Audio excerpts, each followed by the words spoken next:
Hey guys, Dan Frigolette here from Sexy People Podcast, formerly Porn Stars Are People. I wanted to apologize personally for the period of time where we haven't put out episodes. It's been a long, hard year post-pandemic, and I've had a lot of health issues, to be honest, and that has caused the period of time where we didn't give you any content.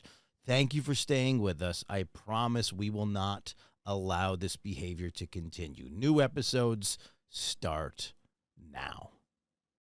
Dan Frigolette, Sexy People Podcast. I'm here with Holly. Thank you for joining me. Thanks for having me. We're here to promote your OnlyFans. Your OnlyFans is Country Princess Holly. Is that right? With dashes in the middle. Yes. And that's how I found you. I've been messing around on OnlyFans as a complete novice. I have like one thing on there. I always tell people that like try to buy my videos in my DMs. I'm like, you can go to my OnlyFans if I want to brush you off, or you can just send me $20 and I'll send you something that no one wants to see. So I've been dabbling because I have this podcast and I thought it would be like a woke thing to do. But I want to give credit to everybody who has an OnlyFans. It's like a full-time job. It can be. If you want to like make anything out of it, you have to be like making content all the time and like pumping and like co-promoting and like trying to like spiral your friends. It ends up being like, did you ever sell Cutco? My brother sold Cutco. No. It's like the same thing. You gotta like hit up all your friends and you're like, hey, you have an OnlyFans, I have an OnlyFans, let's promote each other on our OnlyFans. So I commend you for all the hard work that you're already doing. Thank you. You're so lovely. Thank you for doing this. We were talking before we started about how all the places that if you put the words OnlyFans, it gets flagged. Explain that to us novices who don't understand what that is. If you put the words onlyfans.com, on which platforms will that get you removed? Oh, it's not just the words. Obviously, when you're trying to sell OnlyFans, you want to kind of give a preview of your content. And so that's obviously like a lingerie photo or something like that. If you put that on any online dating site, you will be flagged. And I'm currently banned from Twitter or Tinder for life. This is where I get my feelings hurt as someone who's on dating sites, is when I find people on there that are like, I like match with like the hottest woman, and then she's being real secretive, and it turns out she just wants me to go to her links. And that's so frustrating for the single gents out here who like actually thought that we matched with somebody sexy. Also, as like a fellow I'm gonna label myself a hoe. Like my dream is to meet another hoe on Tinder and then we like make our own OnlyFans together. But also like when you're a dude and you're like, oh, I'm offering free dick, that sounds awful. But that's like my dream is like meet my like OnlyFans wife on Tinder or Bumble. That's one of the things that comes up a lot. Like I try to play it sly and just send them to my Instagram, which would send them to my OnlyFans. Right. They would come back with a message like, hey, you want to make content together? So it's weird. So we're in a weird period of time where I think there was a period of time for a while where like there was a bigger stigma to making porn and doing things like this. But I tried to explain to friends of mine. Now I'm 39 years old. We don't have to out your age, but people younger than me have all like the way that we communicate is we send naked pictures of ourselves. So I imagine everyone in elementary school and everyone in high school is just sending naked pictures of themselves to each other. And so we've become desensitized to that notion. Like when I started sending nudes, it was like really important to us. And we're not like famous people to like make sure our face wasn't in it, right? And like we've gone completely beyond that. So the idea that like you just see somebody on Tinder and then they want to be your content partner, that's a realistic thing. So I guess my question is, how do you have no interest in dating these people? Like you're literally on there for the marketing advancement, right? I was when I started. Yes. Yeah. A lot of it was just for marketing. I mean, I started April of last year, and starting out is the hardest part because OnlyFans does not advertise for you in any way. So if you want to advertise, it's all on you to get your name out there, to get your page out there, to get people to follow you, to get people to buy content. It's all on you.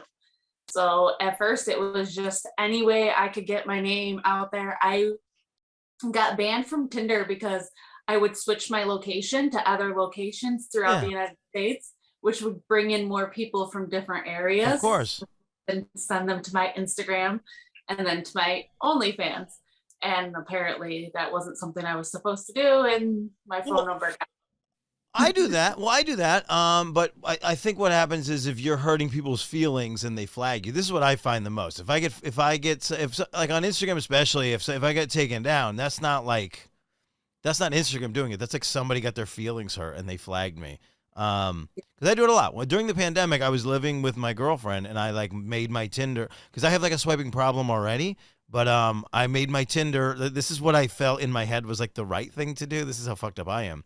Is I made my Tinder in like Australia because I was like, well, I can't meet any of these people. So I just started swiping in Australia and I put my Instagram on there because I was like, oh, they'll just like go to my comedy content. And of course I created a monster with that because I did match with people in Australia who were then actually interested. And then I guess I ended up being a fraud in that way. But yeah, I don't know. I guess, but that on its own shouldn't get you banned. It was the fact that I was basically doing it to promote. Yeah, let's call it deception. Let's call you a catfish. You're a catfish. I mean, I'm a real person. I know, but we think, we think that like catfish are all like big fat old men trying to be pretty young women. But sometimes it's pretty young women trying to be pretty young women who are also catfish. Because we're like, no, we want you to be my girlfriend, and all you want is my OnlyFans thing. So this kind of brings to light a problem. It's like if all social media does not encourage sex positivity and does not encourage sex work and bans people for anything related, then how the fuck are we supposed to get our names out there? So Twitter is very supportive. Yeah, they have a lot going on. Like there's tons of groups. If you know how to use Twitter, it's great. That works great. Reddit is another one, very good for getting your name out there. Facebook can work in your favor. Interesting. But you have to be very careful. There are a lot of closed groups that you actually have to put your link in to be able to get access to the groups. Oh, very good. Oh, that's the back door because that's controlled by the moderator, not by Facebook. That's smart. I like that. So that's where a lot of it's come from is once you get into those groups, there is lots of people in those groups and they then try to help you. So you can post and get more people to follow you that way, or you find other girls who are willing to do what they call a share for share or like for like, where they share your profile and then you share their profile on your page. And so basically you're swapping fans. Yep. And then you can do like for like, because the more likes you have, the better percentage you have, the higher percentage you have, I guess the more attention you'll get on your page. Yeah. So what's your process? I subscribe to you. I think I'm subscribed to you for free. Do you like to like hook people in with the free and then try to get them to stay for a subscriber price, or do you do the what do they call it? They call it pay-per-view content, basically. So my page is free. It's a part-time gig, like I have a full-time job. Yeah. So I do this when I've got time or can. So my content isn't every day. It's not every week. There's times that I'm gone for like 3 or 4 weeks doing my own thing. I got other things to do. I can't make any content. Yeah. So I don't want to have to charge a monthly subscription for something that I can't devote that much time to. Sure. So I kind of just leave it up to being free, and then there's content to buy. If I'm available to talk, you can talk to me. But it's, I don't know. I don't know what I'm really doing. I'm just Well, what did you start it for? I guess is a good starting position. I was in debt and I needed an extra income. I'm a single mom. I work and I'm trying to make it through this life. And I was struggling. Yeah. I was barely in it, and I was like, I need something. I need to do something.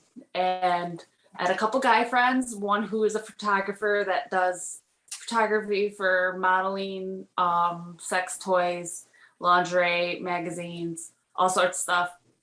And he's like, you should really try this. I think you'd be great at it.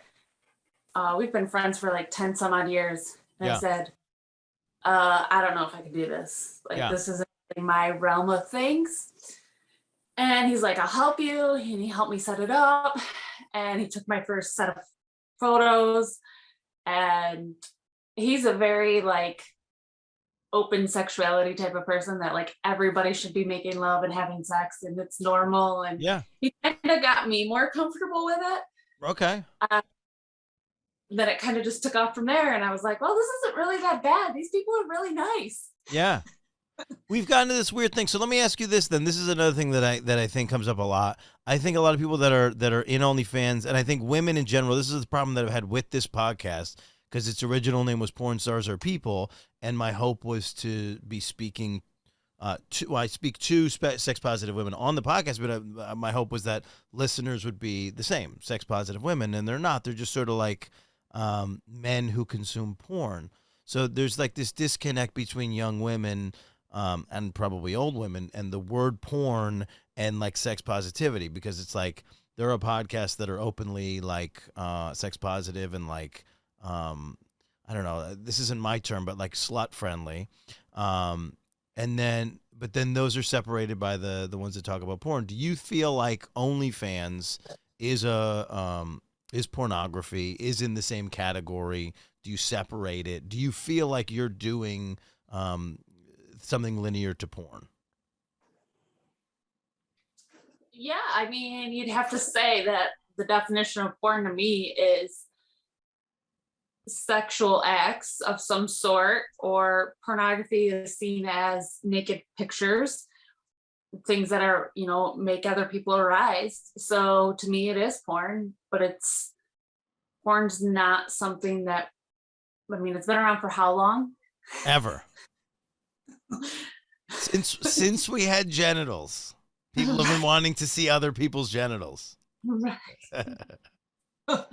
I don't know. I don't see anything wrong with it. And I don't think we should be like, oh, it's a bad thing. Like, no, it's healthy to like have a healthy sex life. Yeah, I'm with that. And I mean, we've had guests on that are doing OnlyFans and they find it separate from porn or mainstream porn. And I always thought that I couldn't wrap my head around that perspective. So I like to ask that question. Because it is weird, So when you started OnlyFans last April, is that what you said, last April? Is that what you told me? Yes. It's just been a year. It's like your OnlyFans anniversary. So, yeah. So happy OnlyFans anniversary. Have you? So, and I started out by saying it really is it's like a full-time job. The people that I know that are making good money at it have had luck. Okay, like some of those people literally were in like ABC's 2020 like investigates OnlyFans, and that skyrocketed their stuff up. And then like have like hard work, and then like assistants that help them create content. And it's like they'll like get a spreadsheet in the morning, and it's like, here, make these 25 videos. This one's for Bob. This one's for Henry. This one's for Jennifer. And it's like, do these 3 things and moan Henry's name. And that's where people are making money, is like literally like scheduling it like a 9 to 5. And it's not even, it's like a 5 to 5. And just like, and doing like as much hard work towards it as you can, which is, it's strange. Are you finding that, I mean, have you been able to pay off debt? Are you finding that you're getting out of it what you'd like? I feel that with the amount of effort that I've put in and the amount of time that I've put in, I've been consistently making enough to relieve my stress of being in debt and make things financially easier on me and my life. How many people were you able to finagle, rope in? How many people were you able to hog tie from like Tinder into being your followers that have stayed with you? Oh, I have no idea. A lot, a little, none? Actually, I'm actually on Facebook dating right now, and I've probably in the last 3 months got over 800 or 900 people that have come from Facebook dating. No kidding. That's wild. Facebook I don't know dating. if they're spending money, but You don't know if what? I don't know if they're spending any money, but I mean, some of them are, some of them Yeah. aren't. Okay. Well, that's good. 800 or 900. That's fantastic. Facebook dating's an interesting one. I'm so intrigued that you're able to use Facebook as a resource, because Facebook was the first least friendly, a platform to porn people. So I'm so excited that you and other people have figured out sort of the back door to that. Because Facebook has the most stringent censorship.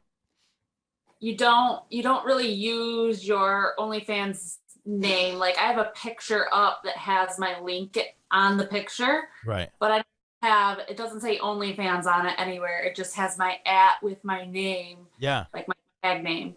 So it doesn't really say OnlyFans anywhere, but we all know. Everybody knows what that tag means and what that picture. So when you chat guys up, I mean, you have no interest in them being your boyfriend. You have no interest in them being your sexual partners. You have no interest in them being your shooting partners, right? Or is there? Well, you moved. So is there a possibility that they can become any of those things? And if not, then you just send it. It's always an interview. Like, if I connect with somebody and it becomes something, and we get into some type of connection. Like, usually anybody that I use in my content is somebody that I'm dating. Sure. So I'm not currently dating anybody. So if I end up dating somebody from one of those sites, there's potential for that person to be part of my content. Okay. So that's kind of how I use that tool as well, is like, I have my Instagram on there because I'm a comedian. So it's like, look, we matched. And that's honest. We did match on purpose, but I might suck for you and you might suck for me. We both probably suck. We're on a dating site, evidence to the fact that we suck. So it's like, but I get like accused all the time of being like dishonest, like, oh, you're just trying to get followers. And it's like, look, what's worse? I'm on here trying to get followers. I'm on here trying to fuck you. Which one seems worse? Because they both sound bad. And they're both true. Right? But best case scenario, I date you and we become forever. But probability says that that's likely not going to happen. That it's going to be something in between those two possibilities. We've matched and never speak, or it's just, or we fuck a couple times, or you just follow me, and now you're following me, and we still win. Everybody still wins in that environment. So it's a weird position we've been put in with all of the social medias and all of this stuff, and then as people who want to promote themselves, I'm finding that having an OnlyFans is scaring women off. And then if I try to downplay it, I'm like, look, I have 8 things on there. Then they're like, oh, so you don't need to do it, so get off it. And I'm like, we haven't even gone on a date yet, and you're trying to ask me to get off OnlyFans. Do you find that having an OnlyFans is then framing people's perspective of you to the point where you can't have an honest interaction? Depends on the person. I have had some people come right out and be like, I'd never let my girlfriend do that. That's terrible, and never want to speak to me again, and call me all sorts of names. And then I've had other ones where they're just like, marry me today. You're the awesomest person I've ever met in my entire life. And that is the coolest thing ever. Let's go make some money. Yeah. I mean, it really depends on where the person's mindset is, but I'd have to say most of them are pretty open to it. Although men like porn. So to them, they're like, yeah, that's great. We can make porn, make money, make porn. Why not? So for men, it's probably a little bit harder to get women to accept it than it is for a woman to get a man to accept it. Yeah, well, then that's been my experience. So I wonder. Well, so your content is not. Do you have boy girl content on your page? I don't think it's directly on my page. I have some available, but I've only sent messages. Okay, so you don't. So the people that are following you that immediately go on your page, they don't immediately get to this place of jealousy. Right. It's most of my content is me. Yeah. Okay, so then I could see that being that's fun. It's like we all want. I mean, I don't know. I guess we could go to the dumbest possible quote, and it's like, "Lady in the streets, freak in the sheets." But now we'd like her to a little bit be a freak in the streets too, because that outward sexuality is attractive to men. Because for such a long time we didn't get to see that. There are still men that threatens because they are still kind of stuck in an older mindset. But I think the closer we get to like consent equality, the closer we're going to get to that thing. Because it's like at this point, I like need to be told that I can fuck somebody. I'm not going to try and hook up with somebody if I think there's like question marks. You know what I mean? It's like because men now especially can't put themselves in a position where there's like any consent questions. Like I almost like want to get like a written contract before I go on a date that like you're interested potentially in having sex with me, and you can say no at any time, but let's at least state it in the outfront, in the onset. I don't want to be guessing over here. Okay, so you're from kind of where I'm from. I grew up for a little bit in Binghamton. We share an area code. Are you finding that? Well, you said you sort of swiped in everywhere. Are you finding that there is a particular area where you are particularly successful in the swipe and attain client situation? Honestly, right here, like within a few hours of me, Yeah. in every direction, is a lot of my clients. There's a lot of the people that my fans, because I don't know, I ran some promotional things on there. Yeah. I'm sure you. Yeah. Just because I wanted to be able to interact with my fans. I mean, I hear that's how a lot of people get where they get with Yeah. made money, is the interaction. Like, Yeah. If you can create a loyalty and if you basically, I mean, we've come to a position where the connection is everything.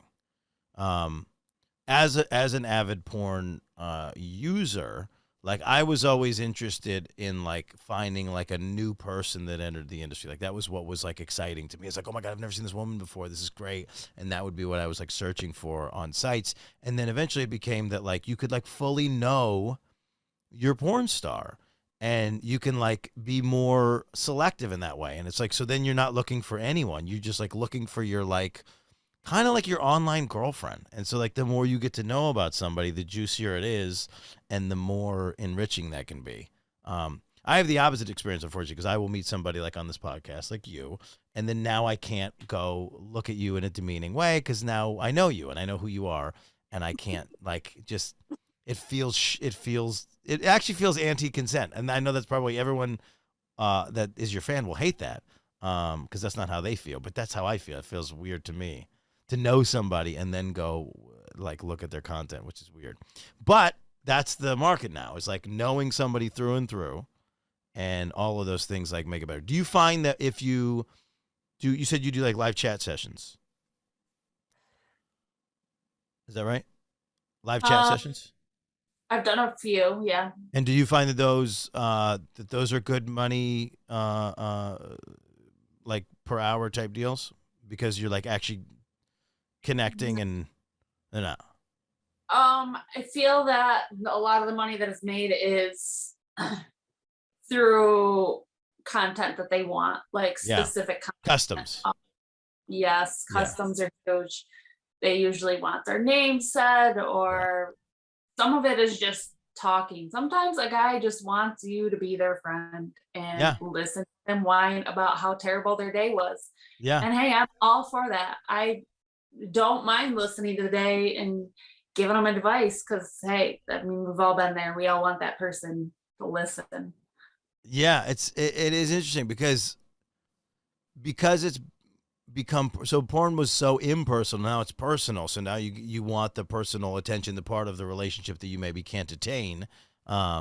Which is whatever layer of intimacy that you don't have in your life, like bitching about your job or your life or whatever's going on. All right. So talking about the 607, because I grew up there and I have weird faint memories of the 607. I have weird faint memories of like feeding geese and ducks, and they have a weird faint memory of like a balloon fest that happens. Yes. Do you have a balloon fest near you?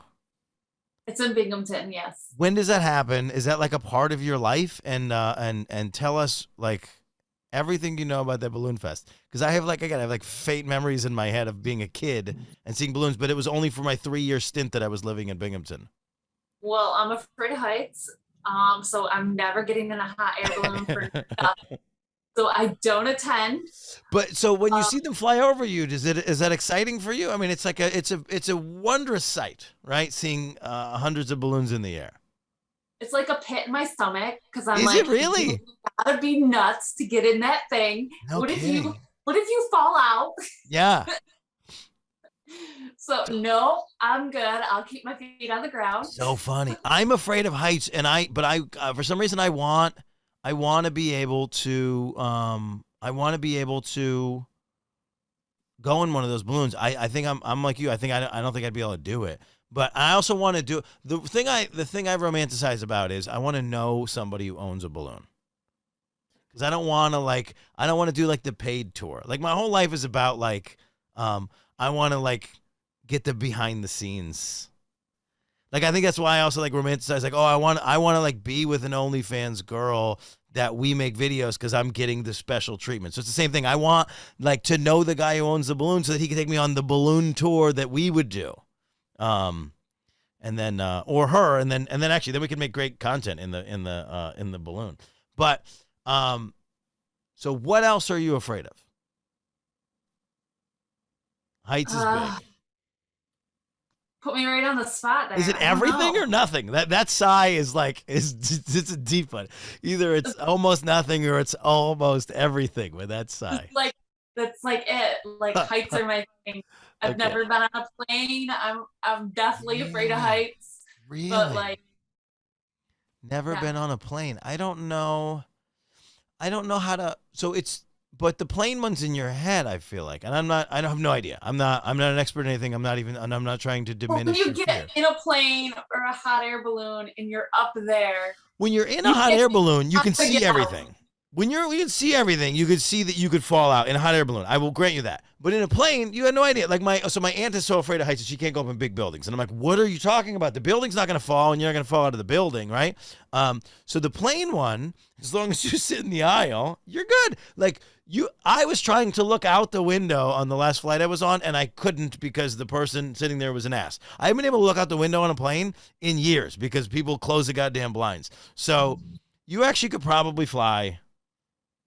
You could make it, I think. I probably could, but it's the idea that if I wanted to get up and walk off the plane, that's not happening when I'm in the air. How do you feel about elevators? I don't like them either. I'm super claustrophobic. Yeah. Okay. So you think that's it? You think it's more heights or more claustrophobia? Maybe more of just the idea that I can't get away. Yeah. Like I don't have.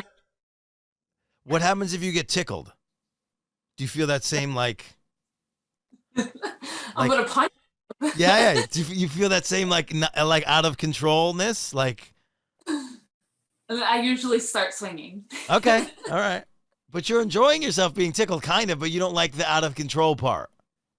Probably. And the fact that they like most people have to like hold you down to tickle you mostly as an adult, not you, but people generally. I'm just trying to extrapolate we're just talking about all your fears. I'm just cornering you with your fears. So, okay, let me figure out another thing I want to ask. So you're a single mom.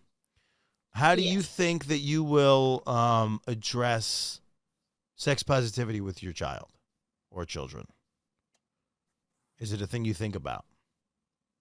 Is there a place where you want to be out of OnlyFans by the time that they're a certain age, so that they don't have to, so you don't have to discuss that kind of thing with them? What's your Well, it's out there. So even if I stop doing it, it's out there. That's like the original porn fear, right? Was that like I did a thing and everybody can access it and they can like bring it to my mom.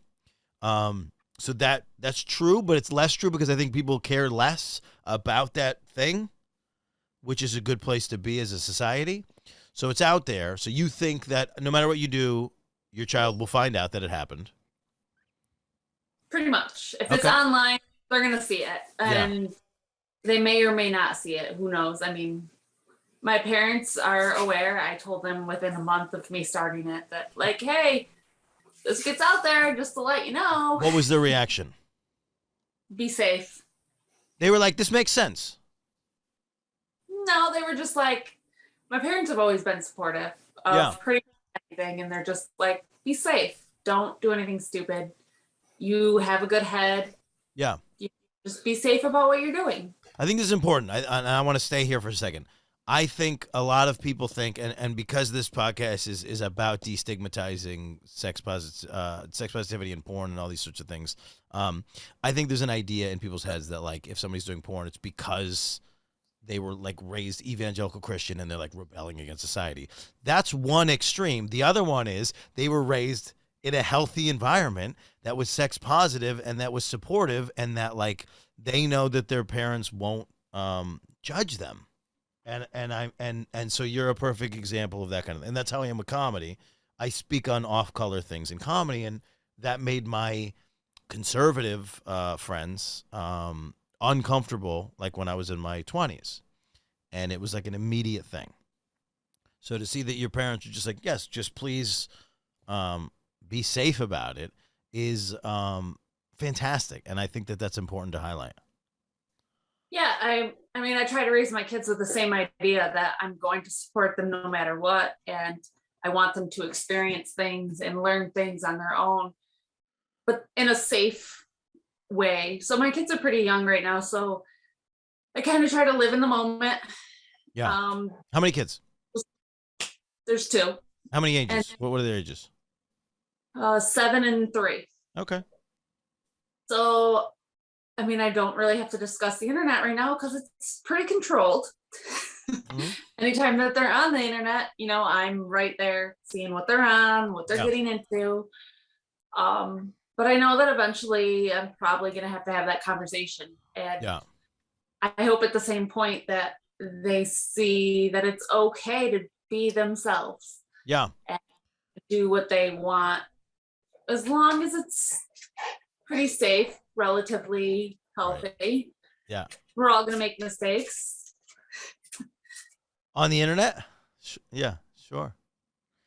I promise you, well, I promise you, as a person who's accidentally seen, like, porn of my mother, and I've never said this on the podcast before, actually, that they don't want to see it. I promise your kids don't want to see it. Like, I opened a glove box once, and it was a period of time my father was, like, traveling a lot, and there was a photo album. I mean, I'm an 80s baby, so there was a photo album in there, and I was like, oh, what is this? And I opened it and immediately regretted every second of my life. But then at the same time, I, like, kept flipping. Like, that's what was crazy. I was like, this is terrible, and it just kept getting worse. You know what I mean? And it was soft stuff, but that's with me forever. And it probably has a lot to do with who I am, actually, come to think of it. So they say that the internet is a permanent record, but the internet actually is a less permanent record than a fucking, like, photo album in your father's glove box. That's way more permanent. Like, that's a thing I could hold, and that's wild. So 3 and 7 are going to know the world. I mean, that's a good position. That's a good space to be in. I don't know. I like everything about your mindset about this whole thing. It's wildly healthy. What would have to happen for you to want to do OnlyFans as a full-time thing? There's not enough stability in it. There's no way. But what if you found a way to make $20,000 a month? Then would you take it on as a 9-to-5 job? That's not something that I could attain for life. No way am I going to look this good in another 10, 15 years. I see. So that's such a I don't want to gender it, but it is more of a female idea than a male idea, because in our heads as men, we're never told like we're going to be because of the fertility thing. Women have this sort of like, oh, it's not going to be this forever. And men don't have to suffer from that, like, that mentality. Like in my head, I'm going to be hot in my 80s. Probably not true, but like, that's what my dumb dude brain tells me. For an 80-year-old, who knows? Maybe, but who knows? But like, it's like, who knows at which, like, I just want to be just above the mark of my age at any time. Do you know what I mean? Like, I don't ever want to like drop below average of my age. You know what I mean? I don't have to be hot globally as an 80-year-old. I would just like to be like just riding that line, but there's no promise. Aging is weird. Like, I don't have good examples of people that didn't become controversies, but like, because everybody who's old has some controversy under their belt now. But like, there were people that were like looking great, and then just like 1 year, all of a sudden, from 75 to 76, they started looking like a shoe, So you never know. But that's interesting. That's your thought process. So how many years do you think you have of being hot enough to run an OnlyFans before your life drops off the map that you feel like you can't do it anymore? I don't know. You have some idea, right? You said I can't do this forever. I didn't even intend to I don't know. I didn't even think that I would still be doing it a year later. No kidding. Like a couple months, and I wasn't going to get anywhere with it. So, yeah.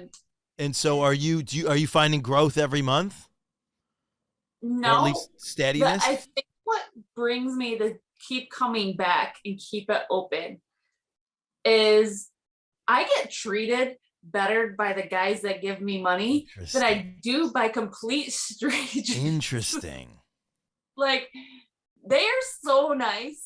And I went through some medical things. I had some problems going on the last couple of months. And, I put it out there and let them know that, like, listen, I haven't made any contact. I'm dealing with some things. And I got such supportive messages of like, hey, I want to make sure you're taking care of yourself. Just want to let you know that we'll support you and that I'm here if you need anything or just somebody to talk to. And I mean, they're strangers, but at the same point, like, they follow my page and they see what I'm going through, and they're just like very supportive. And it's better than some of my close friends, to honestly tell you the truth, the support they give you. I love that. This is all positive. This is one of the most positive episodes we've done. This is great. I like that a lot. I'm trying to think. As a comedian, I just get vitriol on the internet. It's all just like, oh, that wasn't funny. So I'm glad that you get the opposite. That is interesting. So what do you think? I'm trying to frame this.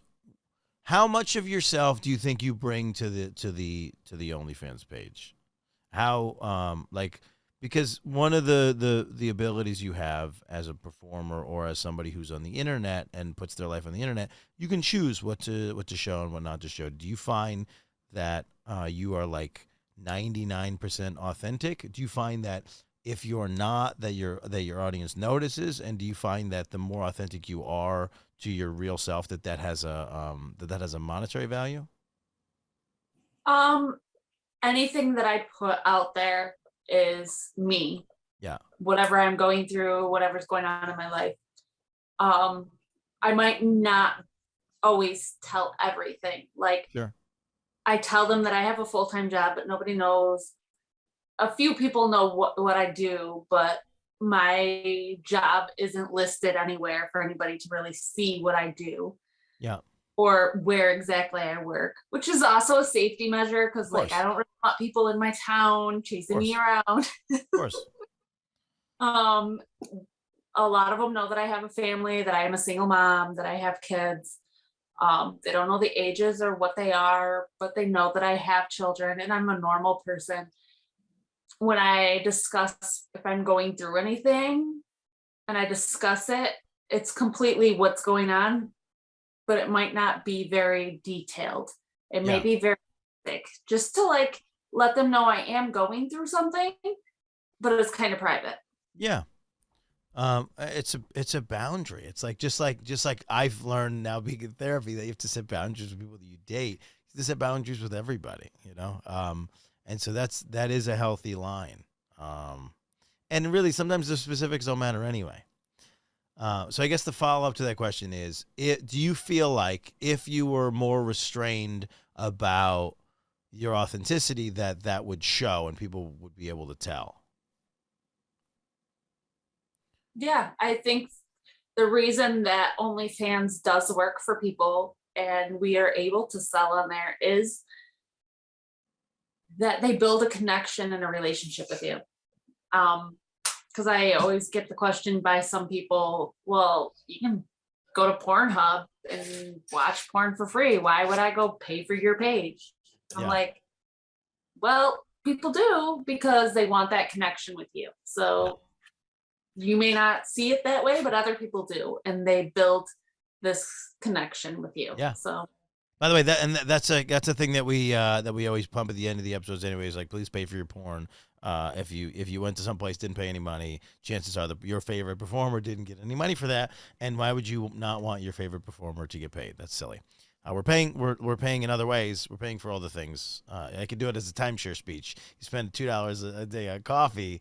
What happens if you spend $2 a day on porn? Do it. Pay for your porn. Well, I wanted to ask you where the name came from. Because I know that the 607 is not like a overly country place. I got an eye roll. What does that mean? I mean, it's not. Maybe because I grew up there, right? It's not Texas, right?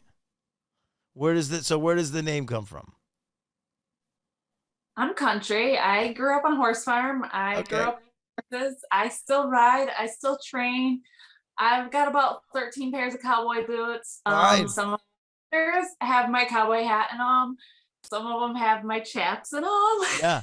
Fine. Allow me to recant then. But that's how you identify. You always identified yourself in that way, or you just, it was like the first shoot, this sort of like country theme, and you were like, this is what I should try to hit on. I've always been country redneck. Like you'd find me in a mud hole before you'd find me in a dress. It's just been my life. So Yeah. me By doing the way, that's a good bio. You'd find me in a mud hole before you'd find me in a dress, because both of those are like sexy and alluring and kind of gross, which is perfect for your bio. yeah, I haven't updated that in a while. I've really the last couple months have been crazy. Sometimes we just say something and it's perfect and we have to run with it and like make bumper stickers out of it. So my biggest thing is after I had a daughter, I call her my princess. Yeah. But it didn't really sound cool when I said country queen. So I'm like, Yeah. your princess, because that Yeah. sounds cool. I don't think we want to fuck a queen. I think too much comes from fucking a queen. I think we want to fuck a princess because there's like a lot that comes with it, because there's like a there's a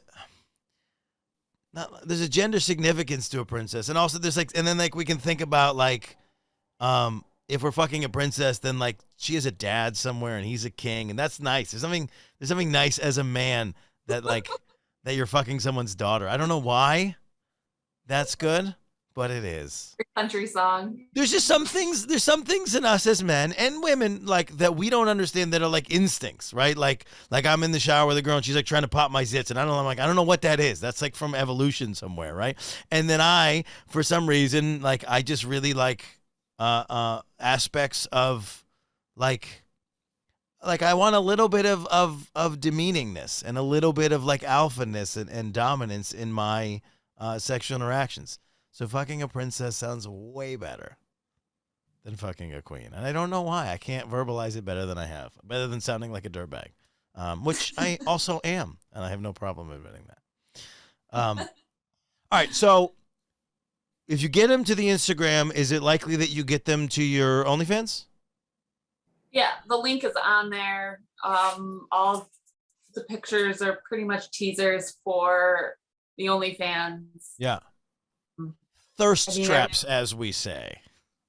Yeah. I really haven't done any like promoting, as they call it, in probably 4 or 5 months. I really haven't, other than the Facebook dating app. Yeah. About it. Well, this will count. This will count. We've been talking about your OnlyFans the whole time. This will count.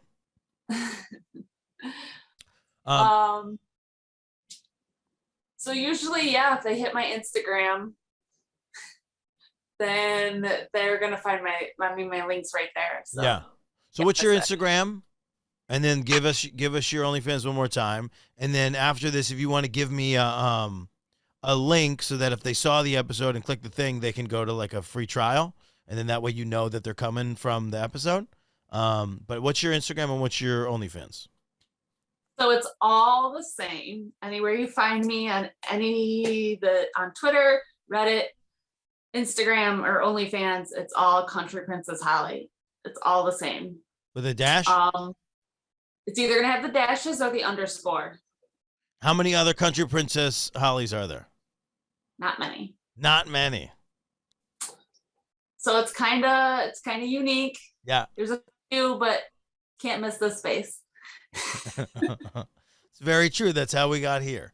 Well, thank you for being my guest. Make sure to follow her, get on the OnlyFans, Country Princess Holly with dashes, or get on the Instagram if your girlfriend doesn't allow you to get on OnlyFans. What else? What else can we pump and promote? I don't know. Thanks for having me. This is awesome. Please share this episode. If you enjoyed the episode, if you had a good time, give us a review. Thank you so much for listening. We could not do any of this without you.